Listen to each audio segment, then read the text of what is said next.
একটা খুবই effective finger স্ট্রেচিংস দেখাবো লেফট হ্যান্ডের।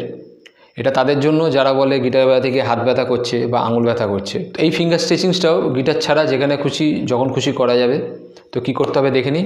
হাতটা এইভাবে রেখে সোজা করে এই ফার্স্টের আঙুলটা এরকমভাবে ধরে যতটা সম্ভব এইভাবে পেছন দিকে টানবো। তারপর যখন দেখব যে আর নিতে পারছি না পেছন দিকে, তখন আস্তে আস্তে রিলিফ করে দেবো, করে এরকমভাবে রিল্যাক্স করে নেব। ঠিক একই প্রসেসে সেকেন্ড আঙুলটাও এরকমভাবে টানবো, যতটা আসে পেছন দিকে, তারপর আবার ছেড়ে দিয়ে এরকম রিল্যাক্স করে নেব। 3 নম্বর আঙুলটাও তাই, সেম প্রসেসে পেছন দিকে টানবো, ছেড়ে রিল্যাক্স করে আবার 4 নম্বর আঙুলটাও সেম। এটা কিন্তু খুবই আস্তে আস্তে করতে হবে, নিজের সহ্য শক্তি বুঝে।